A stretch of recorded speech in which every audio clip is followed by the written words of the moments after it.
So once that goes live, then we can go live on Instagram.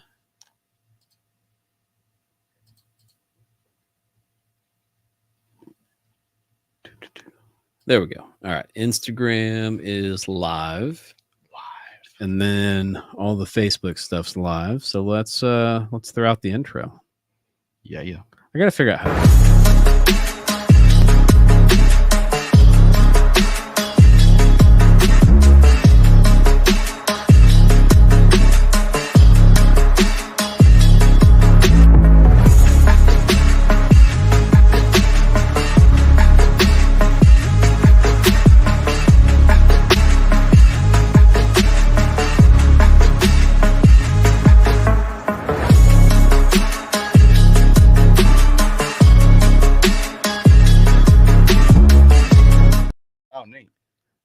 Alrighty, we are back. Hey.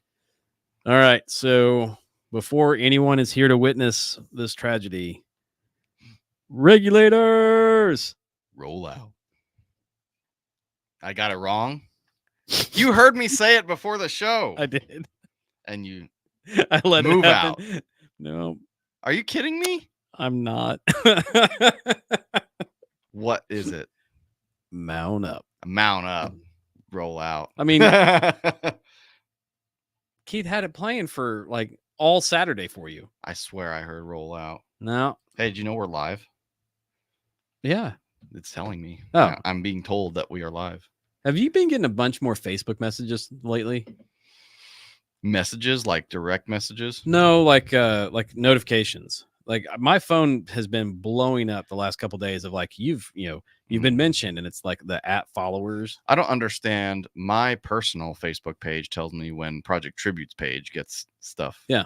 I'm like, I mean, okay, that's cool. Well, and then you can't ever like keep it on. Yeah. And then I'm like, well, what does this have to do with whatever? Yeah. But then the Project Tribute page doesn't notify me that I got a notification. Well, I'm going to notify you about you getting notified about us getting notified of the notification. I am notified now. Well, that's good. Notification received. All right. So there are lots of things to kind of talk through. So the first one, last week we had Crafty Candle Shop. Yep. That was amazing. Yeah, they are awesome. Yeah, that was a great group. And then they committed to. There are several items on their website. So if you're seeing this at some point, we've got the websites in the kind of the long list of links. But they've got several products on their website that they are offering. Some of it is like 45%. Some of it was a dollar amount that they were going to give to Project Tribute. I remember the freshies that they're selling. Yep. Everything but $1 goes to us. That's fantastic. And I think they're selling those for anywhere from $10 to $15. I don't remember, so don't quote me on it. But there's those, and then I know I heard them say on something else, maybe it was candles or something, that it's like 45%. Yeah. But just fantastic. And then they also committed to doing at least a couple. They had 3 different proposals for events that we could do, like a bingo night, and then there's something else, but it evades me now. But awesome folks, and they really want to help us out. So I am posted on GroupMe that we are live on Facebook. Oh, good. Man, I should have done that. That's all right. I'm trying to get better here. Join us now or you're fired. But if they don't join, they won't know that they're fired. So, well, unless you say it now, or else. It's like the I don't remember the name of it, but it's the snake flag where I think it was Benjamin Franklin. Oh, the Don't Tread on Me. Join or die. Oh yeah. Well, so the Nolo, Nolo Domini. I don't know. I don't think that's right. No, I had a picture of it. Domo Origato, Mr. Roboto. That's what it made me think of. Anyways, so hey, we got 2. What's going on, Rhonda? Hey, what's up, Rhonda? So okay, so Rhonda's here too. I'd love to hear. So that was your first time going out to Burial Mound. So this weekend we went and saw the Burial Mound's first team event. And so the range officers were there Friday. What's up, Davlin? Hey. So the range officers were there on Friday. So I took a bunch of gear and the Project Tribute stuff out Friday, stayed the night. And then you 3 actually came out and joined us on Saturday. So, yeah, it sounds like a very intimidating thing. You're going to be around competitive shooting and all that. So what did you all walking away? What'd you think? I thought it was fantastic. In fact, I even walked away saying that I want to participate next time. Yep. I think it was run very well. It was very organized, and I mean, it's hard to say, at least on that part, because I wasn't in it. But just looking at how it was operated, they had a ton of people, and everybody there was volunteers, and everybody was fantastic. It was an awesome crowd. Yeah. Rhonda was really sad she didn't get to camp out. Yeah. It was a hot night, very hot. Yeah, I'd rather camp on a cold night than a hot one. Oh man. Walked away with a goal to participate in 2 years. There you Okay, go. that's a solid one. I like it. So my goal is December. Yep. I'm not trying to like even hit the targets, or I just trying to finish. That's it. Yep. Start with less rounds on me than I started with. Roll the Rocky music. And yeah, but so what's neat is, and I don't know if you guys caught this or not, but they actually have medical staff on site. So there was a couple of folks. I'm doing. I keep saying December. I'm going to go run in December. So Susie, I'm coming whether you guys have an event in December or not. Like if you just see somebody out there running, it's me. If it's December, any other month, it's not me. But December, it might be me. What's going on? Let's see here. Jose Luis. Okay. So what I love about that event, one is the McAllisters themselves. Like they are just amazing. You got time to be around John and Susie, and I mean, they are awesome. I mean, it's such a welcoming environment. And I think that there was so many first time shooters that were there as well. What is there anything that really stood out to you? Honestly, I think it was just the character of the people there. Every single person, like, I mean, everybody walking up to us was just fantastic. Yeah. Just good people. And then obviously, I mean, it was just a well-run event, you know. It makes me regretful that I hadn't been able to attend in previous times. Oh, I never thought about that. Yeah.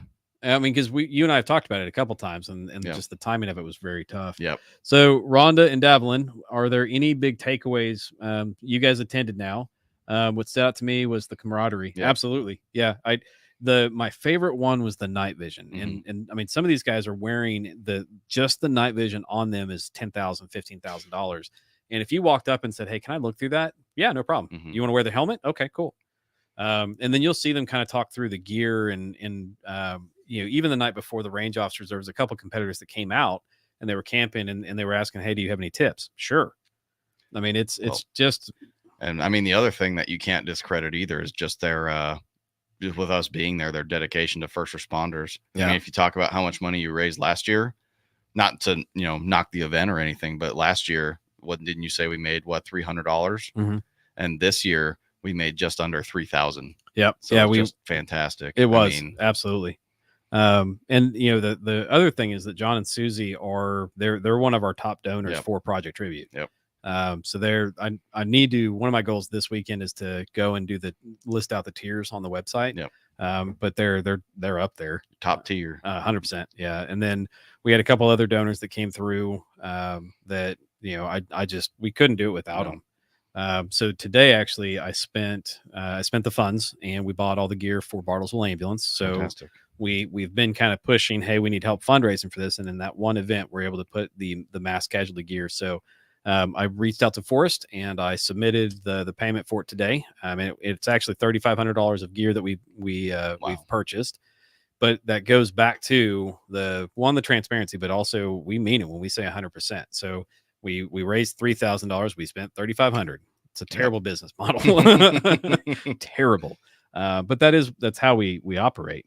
And so the order is paid for as of yesterday. Actually, I submitted the payment today. Just deposited the last amount of the cash just an hour ago. So cool. And so let's hear, we've got Jinx. I left a voicemail with the Jinx chief of fire. So we've got that delivery coming through. And then in the next week, I'll start reaching out to all the local school districts for the RVEST Foundation. So we can start scheduling the deliveries for that, for the life facts. The life fact. Yeah. Yep. So we'll have Jinx, the life facts, and then we'll have Bartlesville Ambulance all, you know, throughout August, September. Super cool. Yep.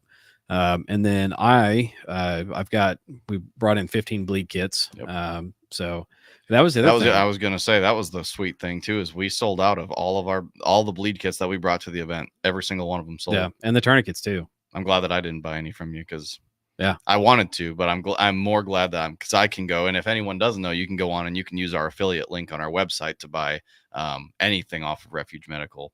I haven't done that yet, but I intend to. But I'm glad that I didn't, because every single bleed kit that we brought to the event got sold. Yeah. So what's going fantastic. on, Susie? And not only that, but then also tourniquets. We had the 2 different tourniquets, and then we had the Schlissman tourniquets as well. Yeah. And all of those sold like crazy, which was cool to see. Well, not only that, it gave us the opportunity to show folks what the soft T was, what the Cat 7 was, and what the Schlissman was. Yep. And that was it was just neat to put another tool in people's mind of like, oh yeah, I could use that. That's another goal for me, is I want to be able to, because I kind of demonstrated how to use the Schlissman, but I'd like to be able to better, like when people say, oh, what is that? Let me show you. Yeah. I think that's a goal for me, is to work on that and be able to show people how to use it, because I think that's a big seller. Yep. But well, and I think that's there's just so much. And then there was something. We replaced a tourniquet or a bleed kit while we were there. So Friday, when I was setting up the Life 22, Aaron Taylor, did you hear this? We have already funded the ambulance. Oh yeah. Good call. So Life 22 was a gunshot victim in Pawnee. And so the gal that was the medic, she worked for, I think, Pawnee Fire, but she was a medic. So she came by and picked up a replacement bleed kit. And we actually sent her with 2 bleed kits because she had a partner that needed one as well. Awesome. So not only did we fundraise, we even delivered while we were at Burial Mounds of Life 22. And what's funny is I just got my 22nd Life bracelet printed and today learned of Life 23 saved. Too cool. Where was that at? Atoka. So it was Stringtown, Oklahoma. And what I really like about that is that I sent over Refuge a photo, and in that photo when I went south to Atoka, and I don't know if you guys remember when that big cell phone outage happened. Mm-hmm. So it's a trip that's memorable to me of all my trips, because I pulled across a police officer before I got to Atoka. That's right. Yeah, right. I remember that. So that delivery has yielded 2 lives saved that we know of so far. Wow. Right. And so like I sent them a photo of the group of first responders picking up their boxes. Yeah. And in this photo is 2 lives saved. That's awesome. Right. So, yes, I agree. One of the things next time is I want to be able to demonstrate. Oh, absolutely. And I think that's something that we want to one of my goals is to become an instructor, but I'd like to get that real world experience. So we are now at 23 lives saved, and shortly we will be at like $260,000 of gear delivered. Too cool. Yeah. So we're moving, man. We're rocking. It's been a fun journey. So any other thoughts from Rhonda, Davlin, Susie, or Bryce on Burial Mounds? No, I mean, it was just fantastic. And like I said, I fully intend on participating next time. So I've got to get my butt to the shooting range and to the treadmill. Yep. Well, maybe not the treadmill. Maybe it'd be better to practice on actual dirt. But yeah, and I'm super excited for that too. So how competitive did it feel? I mean, I wasn't involved, but it didn't feel that competitive. It doesn't. Like they are competing and they are truly timing, but everybody is cheering everybody on. Yeah, that was 100% was there, because I mean, we were sitting right at the finish, and every time somebody came through, I mean, it was clapping and cheering, and it was super cool. Yeah, I think that's one of thanks, Susie. That's one of my favorite things about the Burial Mound in that community is that it truly is just being supportive of each other. There's not any douchebaggery. No. I mean, I've done this for a couple of years now. Yeah. And every year I walk away just feeling, I mean, I'm like Susie, I'm exhausted. Yep. Still haven't quite recovered from Friday. Today was my rest day. There you go. But it is such this amazing group of folks. Yeah. And so I definitely want next time, stay that Friday night if you can, because I'll plan for it. Yeah. It's a cool event. All right, Rhonda or Davlin, if you guys, that was the best. Yeah, it was a great event. I don't think I ever looked up, but I stayed. Yeah, you were hardcore at the engraving, and that went super awesome too. I'll have to post some of the pictures, but John says I have no voice left. That's good for all of us. But some of the stuff that we were able to do, or you specifically were able to do with that laser, it was super cool. Yeah. And everybody was super happy with what they got, which was fantastic to see. So there was only one thing that we couldn't get just right. Yeah. So actually that's arriving. Amazon said between the 5th and the 14th, Nice. but it actually is 3 pendants. So that way, what I'm gonna end up doing is printing all of her grandkids' names on all 3. That way, whatever, because we weren't sure on the size. So she'll be super happy about that. That's what I thought. Because she really wasn't. Because I spoke to her and she wasn't too torn up about the way that it came out. It did come out, but like you said, it wasn't when perfect. we're making something for somebody, we want it to be perfect. Yeah. So that's what we're gonna do. And then Susie and John got their cups. Did. John finally got a cup with his name on it. And then did you see what I did on Susie's? Yeah. It was worth it. Maybe at her objection. No, I think that she's probably still like walking around saying, that's true. It's official. That's true. Her objection was to John saying boss. Yes. So, but definitely, I forgot. Oh, you did forget. So actually, Rhonda and Davlin, one of the things we're going to be doing, and I haven't told you this either. So you know how the scouts do like merit badges or event badges or whatever, like you learned how to make a fire, so you get like a fire thing. Yeah. I think what we're going to do is make volunteer cups, and then each event has a logo that we would engrave on the cup of that event. That is awesome. I love that idea. Right. So like it would, on the front, it would just say Project Tribute, and probably that banner logo. Yeah. Because then it gives us more room to play with. That's super cool. I love that idea. But then so with them, we'll take the Burial Mounds logo and then put Team Event 2024. So then each event on their cup, they get another kind of icon. And that way it's something that's commemorable. But then if you bring your cup to the event, I can just engrave it right there. That's a fantastic idea. I'm gonna be cashing in on my previous volunteering opportunities. Okay. We could do that. Okay. Because that quote that bothers me. Which one? Oh, yeah. So that was unfortunate. So with I've got something I'm going to custom make for the so that same item. I'm keeping it secret. Sorry, we're talking in code, guys. But that same item for the guys that were next to us, I'm going to make that for both of them because I found a spray that makes the engraving even brighter, and figured out how to make a black engraving on a glass. Dang. So super cool. But yeah, so John, Susie, Davlin, Bryce, and Miss Rhonda, and Keith, sorry. I'm going to make a cup and a bracelet for each of you guys as our token of appreciation for volunteering alongside us. Now, super cool. Yeah. So then it's kind of like that collecting the states. But yeah. But no, I love that idea. Perfect. Okay. Yeah, I love it. So my goal is to print those on I think this Saturday. Cool. So and then I'll work with you guys on getting them to you all. But that way it's a way just to say thank you to the volunteers for showing up. So love it. Okay, so let's recap real quick. Upcoming events. The biggest one coming up is gonna be Baxter Springs. So we are gonna have for sure Brent and I think Leslie might be joining. I'm not sure on that one. But the Dingers are going to be showing up, and next Wednesday we're going to talk about the Baxter Springs Jeep Invasion because it is coming up. Bigger and badder than ever. Yep, it is the 3rd year.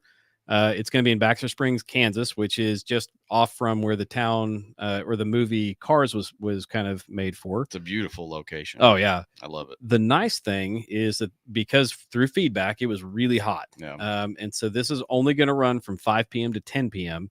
If you live in Bartlesville or the area, it's like an hour and a half drive, and it's an easy drive. Yep. So volunteers, we're going to load up here in Bartlesville probably like 3 o'clock, 2:30 on that Saturday, and then go out there, get loaded up. We'll take the shirts, we'll take the engraver, and then be out there for a couple hours. But there's food, live bands. Last year, the chief of police was driving kids around and on a lawnmower with like a train. But Brent is going to show up and talk to us about kind of what they've got going on. But what we do know, it's open to all sorts of Jeeps. There is going to be the contest or the competition. So Most Patriotic is, we are 2-year running champs of the Most Patriotic. But there's open class Jeephers, the classic kick tail couples Jeeps, but it's not tail. The midsize, which is any other Jeep. And then so like Rhonda, you could actually let's see here. I have been back and forth about take them. I mean, it's 4 hours. They do great. I mean, worst case scenario, we can open the tent up and let them play in the tent. I'll have the trailer by then as well. I'm sad to miss Baxter. Well, that's unacceptable, Davelin. Flat out, you have to be there. So Rhonda, you have your Jeep if it's running. If it's not, it's a Jeep. Already entered. That's perfect. Ready to go. So I mean, there's folks that like get them all cleaned up, and my preference whenever to take a Jeep to the contest or to any competition, absolutely cake in a mud. Absolutely, like leave a trail the whole way to like your parking spot of just mud. It's like bonus points. Yeah. I mean, and they typically do that. They'll typically have like the cleanest Jeep, the dirtiest Jeep, all that, the one that was likely not to drive away. Yeah. I mean, there's some cool ones. That's a good one. Yeah, there's some funny ones. There was one that literally it was dropping parts as it was coming in, and so it obviously won that trophy. And we look forward to retaining our title of the most patriotic Jeep for the 3rd year running. So the question is tribute going to be the or am I going to maintain the title with me at Vanguard? So because the Jeep is the one that wins the award, not the person. Yeah, because it's the person. I'm not opposed to cutting my kid. Like this is that simple. So I mean, he may be driving Vanguard. So just so I can maintain. It's hard to beat a vehicle that is an American flag. That's fair. Hard to beat. Us moving the girls to no man's land. Oh, you, huh? Okay, fair. So then Baxter Springs is coming up. And I had the date, but for whatever reason, it's not. Isn't it? It's the. It's not on the paper, and that's my fault. No, it's the 17th. There you go. So the website's live. So if we put up, I did do the Facebook event, but the link is on there. So if you want to join in any of the actual, like you can go for free. You don't have to register just to attend. But if you want your Jeep to be entered into the contest, then go pre-register. But I'm sure that they'll take cash at the door. But the proceeds are coming to Project Tribute. And then Brent and Leslie, they've just been amazing. Yeah. 3 years ago they started this, and it's just been really cool to see it continue to grow. But from 5 to 10, so that's an easy couple hours. Yeah. That's a great evening spent. There's lots of vendors that typically are there. So if you've got a Jeep club, shout out on here if you're going to be attending. We'd love to see you guys. In September, the Crafty Candle Shop, we're going to be hosting a bingo, is what it sounds like. So we don't know the details on that just yet, but except for that I'm going to win. Except that you're going to win. That's the only detail you forgot there. So at work, we played bingo over at the Gathering Place. That was actually a really cool idea. Like, did I tell you about that? I don't think so. They gave us a bingo card, and on one side was like B, and it had the number 21. So then if on the back, 21 was an activity. So then naturally it had to be 100 degrees, and my team had to go for blackout. But it was a great idea. Like it really, like I'd never been to the Gathering Place. Have you been? No, I've heard of it though. I heard it's nice. I wouldn't go like when it's hot out, but it's shaded, and it's got lots of little like restaurants and stuff or two that I saw. But it's a cool place. Neat. So let's see here, October Trick or Trunk. So we're definitely going to be collecting candy or funds for candy. So could use help on that. Yep, for sure. Let's see here. And then November, we're going to do the bake auction. And then Susie, actually, so they took us to Susie. What was the steakhouse name? I want to say Sticks or Slicks. I forgot the name of it. But it's a steakhouse in Pawnee. The food was amazing. Oh, yeah. and the wait staff there were some of the best I'd ever seen. And I mean, this is what I do for a living. And there was a table or a party of 60 of us. Wow. And they took care of it immaculately. Dang. Like those gals worked the room very, very well, but they had pie. And I had the lemon pie. Clicks. I wasn't even close. Well, I was kind of close. I had 3 of the letters right. So Click Steakhouse in Pawnee, absolutely worth the drive, worth eating there. But the McAllisters take all of the ROs out as kind of the tradition, as a thank you to all they're volunteering. Yeah. And so that was it was a great experience, and the food was good, but they had great pies. So Susie is committed to providing some pies from Clicks. Heck yeah. And like the lemon meringue, it was this tall. Dang. I mean, it solid pies. That's awesome. So and remember too, we're doing a bake auction in November and December. Yep. So, because we got to get the Christmas goodies in there. And then December, we've got the our very first banquet in Tishomingo. So we definitely I would love to see everyone that's here. We'll get some Clicks Pies desserts for the bake sale. That's awesome. Thank you, Susie. So if you want to nominate a veteran that has gone above and beyond for their community, the link is there. And it's not, I mean, it's kind of anonymous, but it's not really, because we're going to know who you're nominating. I've chosen who I'm going to nominate. Yeah, I have chosen. You know my choice. I hope I know I think I know your choice. I think you do. Okay. So what that is we're partnered with Flags for Warriors, and they basically Boyd and his, I don't know if he's got a team, but I know him and his wife, they started a nonprofit, and they went from nonprofit back to an LLC. Yep. And so I reached out and just said, hey, how do we keep this going? Mm-hmm. And so we've decided to do once a year banquet where he gets to honor 2 to 3 veterans with a handmade custom flag that he makes. And it's in Tishomingo. And the reason Tishomingo is, one, that is where Boyd and his group is out of, but there's also a very large veteran community out there. So our goal is to Project Tribute. We serve first responders and military. And the veteran military group is one that we've struggled to kind of figure out how do we get in there? How do we serve? And so this is just a great avenue that we can help maintain that integrity of what Boyd was after, and then serve veterans, most of which have been first responders. Yep. Alongside with what the stuff that we've done with Ben and some other, I mean, Ukraine, all that stuff. So I'll go out and say, I hope we never have to fill a request like Ben's again. Yeah. We shouldn't have to. Should not. Absolutely. But I could say that about any of the requests that we fill too. We shouldn't have to. Yeah. But the taxpayer. That's what we're here for. Yeah. So, and then the tickets are live. If you want to get your ticket now, it's great food. It's over at the Doghouse at Old Red. Did I say that right? Yep. Yeah. Doghouse finally in Old Red. And so the dinner is December 14th from 5:30 to 8:30 in Tishomingo. There's lots of stuff to do.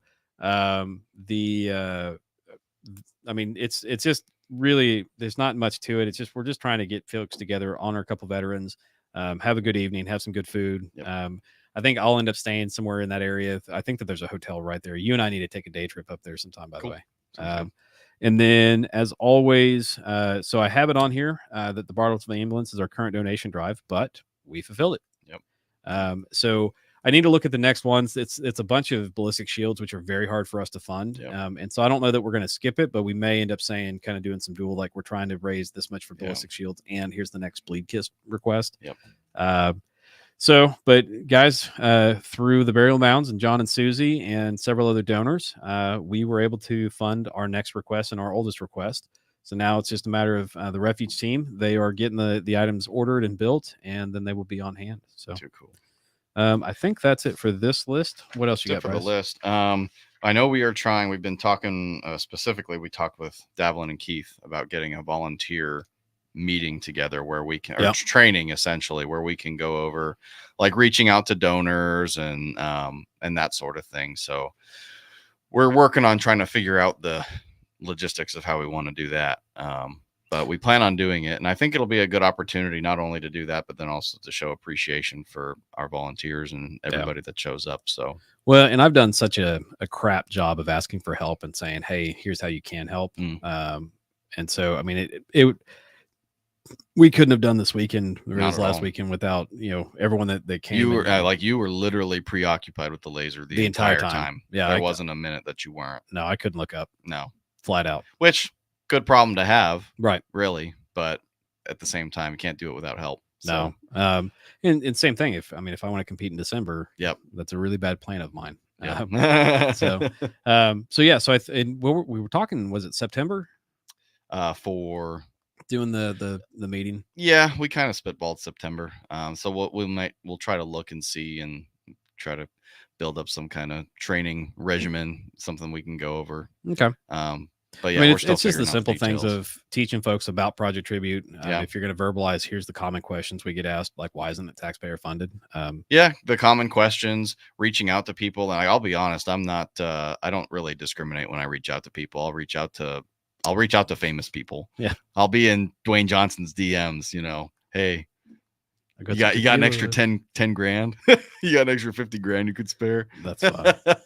Yeah. So I think that that's definitely coming up for sure. So if you guys have an opinion, and we'll put this on the group me as well. We want to gather all of our volunteers, folks that want to be active, but have just been like, man, I don't know how to help. Right. I don't know enough to be active. Yep. We'll set, I mean, I just think we do something like here in Bartlesville at Dinks or somewhere where we can have a little meeting room. Yeah. Here's too small, but, what else? Let's see. I think that's probably pretty much it with regard to business. So I've been toying around the notion of changing how we do the names. The names on the Jeep. Yeah. So part of the problem is I want to be cost effective. And so with Vanguard, the back window has all the names on it and on Tribute. And the part of the issue is to change the names. It's a couple $100 each time. And we were using somebody local. They were struggling on quality as far as, what I'm concerned. So I was thinking that this year was very hard to get the names, to find them. And once I found them, it was, usually the names are only posted for 6 months. So it's a lot of effort and expense to post them for 6 months and then go to the next group. But in doing so this last year, I realized that no one else is watching and compiling these names. So what if instead of doing a physical, on the Jeeps, we go and make it where it's a virtual list and folks can submit their loved one. If they lost a first responder, they can go on our website and submit them, and then we'll put their name in the respective category. But then instead of doing the printed wall here, we put it digitally. So a screen that rotates through all the names. That way they're honored there and honored on the website. And then on the Jeeps, it's a QR code to the names. And then it's all of the names. Because the part that bothers me the most is whenever I change the names out, the ones that were there are not in essence forgotten, but they're taken down. Like Kyle Davis, people said, where's Kyle? Well, he was on this other one. So he's at the foundation. Versus if somebody really wanted to read the names, they could scan the QR code and it goes right there to our website that has all the names on it. Yeah, I like that idea. And I think it helps, not helps other people participate, but it helps fill a gap where, you're going and looking for all these names and you can't find them anywhere. And now there's somewhere that you could find them. Right. And all it takes is somebody to submit the names. Right. And then obviously probably takes us still some searching too, or you still. Yeah. So that's the thing that then it makes it where as we hear a news story or something of that idea, we can go in and add it. Or somebody can submit it to us and we can add it. But because again, like I love the fact that we're honoring and it is the core of where we started, but there's some inaccuracies to it that once the year's over, we're taking that down and then the names are kind of forgotten. I mean, I'm not opposed to putting a digital display on the back of the Jeep that constantly shows the names too, but that goes to, if we could do it here and it's flashing through almost like a PowerPoint, just every name. And, but then separately we can honor their story more. Fun fact, we have a big vinyl cutter. Well, heck, that may change things. So I don't know. So I'm just trying to figure out, do we continue doing the names how we have, or do we do it virtually, or do we do both? But the biggest issue is that the names themselves, it's not that it's a hard process on my end. It's just that I hate taking the names down. That part bothers me. So then here at the foundation, kind of the same thing, that we've got this wall, but I mean, I've had quotes up to $3,000 to redo this wall. Versus if we did it digitally, I can edit it and add to it without it being extra cost, just the one-time expense of the screen. But then after that, we're just doing it.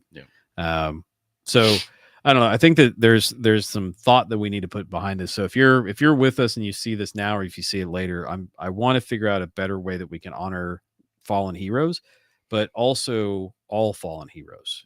Not just the ones that I see since 2020, because that's where the list we could, if somebody submits, go as far back as time, as far as I'm concerned. But then somebody could, I'm trying to just find those other ways to personally connect with folks. So like if you submit your name, maybe for $1, we'll put it on there and then we'll send you a bracelet. With that person's name and their data on it. I don't know. Thoughts? For sure. So, and then I told you about, we've ordered the Bartlesville ambulance stuff. I also ordered some bleed kits for a group of folks that I'm spending time with that I won't tell them yet. Oh, So at the end of it, I'm going to hold those back and then provide those. interesting. Yeah. Mystery. Dun, dun, dun. What else? You have been doing cleat. I have. Yeah. I want you to expound on that. So I'm supposed to ask you questions. I have not prepared for this at all. Bryce asked me what I talk about, and I said I would answer questions. So give us a brief experience about like what your kind of maybe like what your first day was, and then Sure. Yeah, it's just some general, like generally what you guys have been going over. So the first thing is that there's a couple different ways to become an officer, a peace officer in Yep. Oklahoma. There's being a volunteer or reserve, and that's either for like a city police officer or whatever. I don't know that the highway patrol does reserves, but it's kind of like being a volunteer firefighter where you have to be trained, certified. So then there's being full-time. So full-time, that's where you go down to ADA and you've got to go through full-blown police academy. And that is your career and your path. So what I'm doing is I'm attempting, because I haven't completed anything. Like we haven't even had the first exam, but I am in process of becoming a reserve deputy for a local area or a local county. And so it is an abridged police academy. So you're meeting the CLEAT standards, and the CLEAT is the Council of Law Enforcement Education and Training. And so they've got standards that to be any law enforcement, even bounty hunters. How often your classes? Maximus asked me that.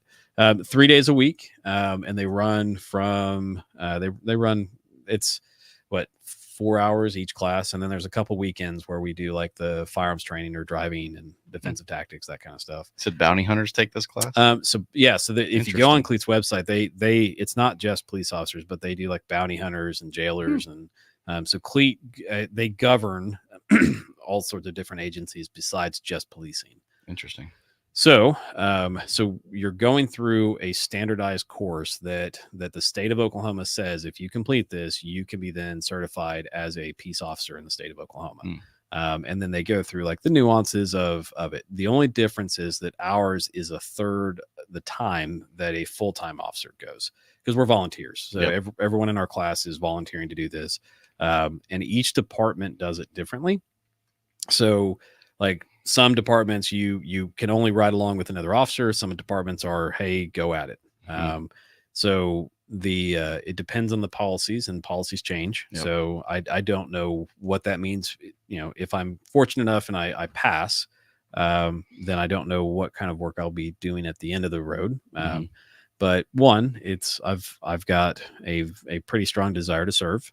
And then the other thing is, because of Project Tribute, I want at some point to become credible. To be able. We got big dreams. Yeah, big dreams. And so the state of Oklahoma, if you have 5 years of CLEAT or of reserve experience, you can become an instructor. Or if you have 1 year of full-time experience, you can become an instructor. And then by being an instructor, it just means that if another officer needs credit hours, they can come to you, provided your program meets CLEAT standards, and then they can get credit hours. And then we can essentially in-house provide training for departments. Yep. So it's kind of like Refuge Medical. We funded that. I mean, there was 40 something officers that were, it was first responders really, that they attended, but if they were a certified peace officer, they got a CLEAT credit for being in the class. So that's kind of the way to get folks to actually come and see you, but it also makes it where the Council of Law Enforcement says, yep, you're good. You're certified. But no, I mean, it's been a eye-opening experience. And so we're just learning the rules. I mean, ultimately that's what it is. And it's different than what you think. I mean, like there's way more don'ts than there is do's. But even within the first week, it's very heavy on respect of the citizen and the Constitution. And I mean, like the last 2 weeks, the Fourth Amendment, the Fifth Amendment have come up left and right, which, I mean, it makes sense. Those are very important. But it's also interesting to see those in action, and then why, like we've been reviewing lots of case law. And so the district attorneys are coming and telling us about, hey, this is what, this is how you are a successful officer. This is things that can damage a case. And so it's interesting. I mean, it's definitely eye opening to see the back or the tail end of. I mean, these are all folks like all of us are day zero in essence. Several of the ones in my class have done the role in some capacity, either in the jailer or something. So I think I'm the only one that has I'm the greenest of the group. So cool, but it's exciting. Yeah. I'm terrified and I hope I pass. Yeah. But I can tell you that sure you will. The instructors have been phenomenal. Yeah. They've been absolutely phenomenal. Awesome. Super cool. What else? I think that's is that it with regard to your cleat? And can't think of any other details? No, I mean, it's interesting. I mean, even just like looking up who's in charge of cleat, I mean, it goes all the way from various entities in the government to there has to be one sheriff of a big community and a sheriff of a small community, and it's in a chief of police of a big community, a chief of police of a small community. Interesting. So you get kind of an inside view of the whole thing. Yeah, and obviously a lot of the policies are based on bad decisions made. And that I think that's been also interesting being in this and then watching that shooting that happened. The one Massey.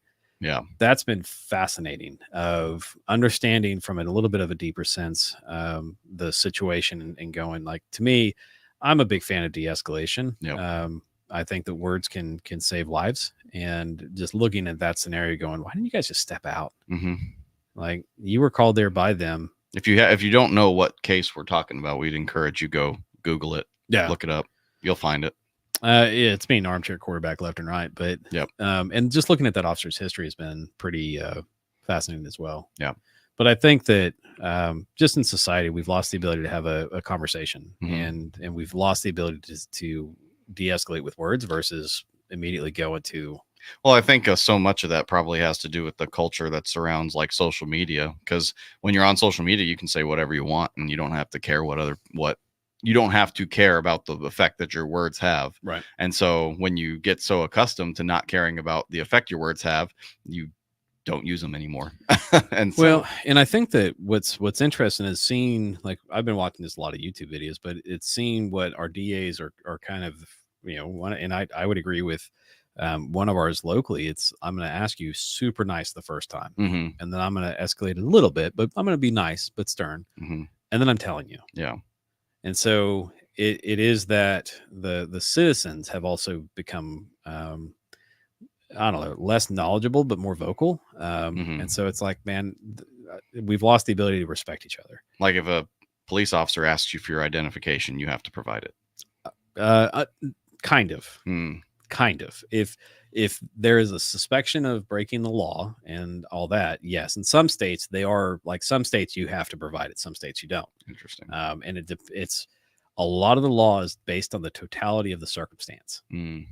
Like, it really is like. So I couldn't be walking on the street unless, so say I'm walking on the street and a police officer stops me and asks for my identification. That's not necessarily, unless there was some reason to perceive that I might be a suspect in the crime. Yeah. I mean, it could, or it depends on so many factors. Like, that's the wild thing. Now, my suggestion would be that if you are asked, you probably should provide it. And then you deal with things in the legal matter, not I'm not giving this to you. That's the thing that I see, is that it's smarter to deal with it in court versus having court on the street. Like, that's the piece. Like, you're just going to, having court on the street doesn't work out. No, it does not, because everybody is tense. Yeah. And rightfully so. I mean, on both sides, you see things that you're like, the trust barrier there is tough. So, like, to answer your question, there's so many factors that we are not aware of. So you may be wearing, burglary may have happened on the block over, and the dude's wearing a hat and a black shirt. So then you're wearing a hat and a black shirt, and they're going, I need to at least get your name. That way, if you match the description, I need to go ahead and identify you. Where have you been the last 10 minutes? Or same, like they get all the time. You get the, like, what do you call it, an APB on like a vehicle or something like that. And then if you have a vehicle that matches that description, you're getting felony stopped. And you're getting pulled out, and then you figure it out later. But leaving the scene and not stopping is not the solution. Well, and that's what. So I mean, with Project Tribute, and you've seen this as Yep. well. We've come across hundreds of first responders. Mhm. I have yet to come across any that didn't want to serve. Yep. Not one. Mhm. And granted, like I'm not going to be tolerable of that if I did come across one, but the notion of what the media says and what we actually see in real life aren't the same. Mhm. I'm sorry to walk away. Were you a part of the de-escalation class the other day? No, I was not. So that was hosted by Washington County. We had a couple of our folks in that, but since I'm not I'm not even a commissioned deputy, I guess is. So no, not yet. And I think that's one of those, like, there's lots of classes that they do, and there's some classes that are required. Like there's a mental health class that is required every year to do. So there was credit for that, but since I'm not, I'm still a civilian at the current moment. Yeah. So, and actually, even when off duty, I'm a civilian. So, Hmm. I think that's the other thing that's interesting is that reserves, only when you're on duty are you a peace officer, versus peace officers. There is some laws around. If they see it even off duty, they can enact an arrest, versus if we're off duty or out of our jurisdiction, whatever, as a reserve, we're civilians. Interesting. So isn't there maybe I'm wrong, but isn't there a burden that you have to act if you're present in the commission of a? I thought so. We haven't touched that yet. So because I thought it was similar to, like, say if I'm a doctor and somebody just gets hit by a vehicle next to me, I have some obligation to stop and help them. Not any different obligation than the average citizen has to help. So there are laws where citizens, if you witness something, you are required to make reasonable aid. And it was like Joni's Law or something. Sounds familiar. So there was a case where a gal got stabbed outside of her apartment. She screamed for help all night long and no one helped. And then she slowly died. And so then I feel like that was called Joni's Law. I don't know if that was the name of the one I'm thinking of, but I took a few in high school. I took some law enforcement classes, and there was a similar case, but I don't know that it was that one. But yeah. So I think that it's fascinating to me, just they're like warrants in the state of Oklahoma. Warrants can only be issued between 6 a.m. and 10 p.m. And that's like state law. So that's not private information. That is fact. Now, there are circumstances that you can get permission to go outside of.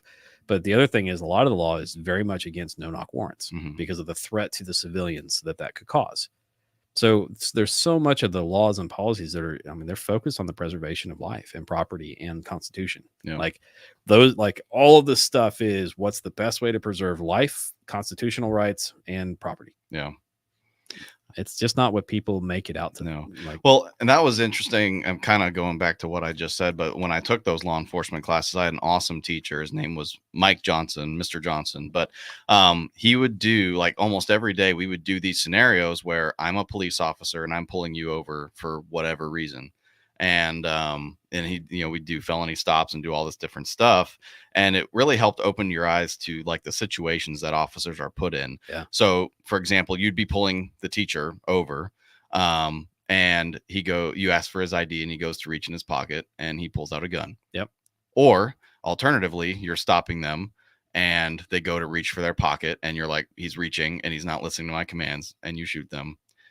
And he was reaching for his ID. Yep. Or his inhaler or something like that. And so it was very interesting. I think it was great for the students that took it, because a lot of them weren't necessarily pro law enforcement, but they were interested. Right. And so they'd take that, and now you get to see all these different scenarios and think about this kind of stuff happens every day where you have to make these decisions. Right. And the decision that you make could be the end of someone's life, yours or theirs. Well, and I think that's first responders are there on everybody's worst day. Yep. Flat out. And so I don't know. I have profound respect for what first responders do. You as well. And so do our volunteers. And so it's just interesting to see what, the behind the scenes of it and being allowed to be behind the scenes of it. And so I'm honored at the opportunity to attempt to achieve, being a commissioned deputy, but I'm nowhere near there yet, but in the process. I passed the mental health test. Woo! So cool. Yeah. Alrighty, guys. So we're gonna sign out. Bryce and I have been working all day, so we're gonna end the day. So final Nice. thoughts. Nothing here. Bleed kit. Bleed kit. Yep. We gotta donate. If you'd like to make a donation to the Project Tribute Foundation, please text Bleed Kit to 918-856-3977. So we are a completely volunteer-run nonprofit. If you want to volunteer, you can just email us or go on our website, and then we've got all of our finances, transparency stuff is up there. Pass the mental health test. Well, I did. I mean, I didn't say I passed it well. I just said I passed it. Yeah, the threshold for passing was not mentioned. They didn't tell us their score. There's an interesting. there's an aptitude one, and then there's the mental health, and then the drug test and all that stuff, and the physical. So the aptitude one I scored a 92. Ah, yeah, I was pretty happy with that, and it was pretty complex. Out of 200. Shut up. 300 regulators. I just had it. Not roll out. I said roll out. Mount up. There you go. 5 weeks later. Yeah. Talk trash, get clapped. That's not the saying. What's the saying? I can't say it. See? I know it. Rhonda knows it. Mount up. Yeah. That's because you were listening when we were at the burial mound. We talked about it. We did try to educate you throughout that. So, okay. So volunteer cups, we've got Baxter Springs coming up next week. We will have another guest on our podcast. And then don't forget that the Crafty Candle Shop, they ship internationally, worldwide. Prestige, worldwide, wide. Sorry. And thank you guys so much for everybody that's watched and for everyone that the comments help, the likes help. If you haven't hit the like, we really appreciate it if you would. That just helps share this with other people, and kind of, let other people share in the fun that is Project Tribute. Yep. Oh, and Compton put out her first grant. Woo! I thought that was pretty exciting. It is exciting. Yeah. Super cool. Got me freshies today. Be sure to post. Hey. Yeah. Those looked good. Yeah. Yeah, they looked really good. I don't fully understand the concept of a freshie. No, you put it in your car and it keeps your car fresh. So so instead of having the little trees from Walmart. So does that assume that your car gets stale? All cars get stale. I mean, I drive with my windows down year round, so. You chewed up and threw chips all over your son's car the other day. So. That was worth Those are probably pretty stale. Those are probably pretty stale. He could use a freshie. That was fun. You know what you could use is a Project Tribute freshie. If you chew chips in your car and get crumbs everywhere, go pick up a freshie from the Crafty Candle Shop. That was worth it. Every bit of that was worth it. Bastards dirtied my cars for years. If you haven't, go check that out on our page. I think that's on your personal. It's on my page, personal page. It's on your personal page. That was worth it. That was funny. Alrighty, guys. So thank you. Appreciate everything. Volunteers, thank you guys. Susie and John, you guys are amazing. Top tier. Love you guys. Burial Mound Shooting Center, we've got their link up there. The team event's over, but the next one is going to be in January. No matter what I say, I'm running in December, so apparently. So check them out. Crafty Candle Shop, check them out. Baxter Springs Jeep Invasion, that is the next one coming up. And again, the proceeds are coming to Project Tribute, and we're using those proceeds to go save lives. So 23 lives as of today.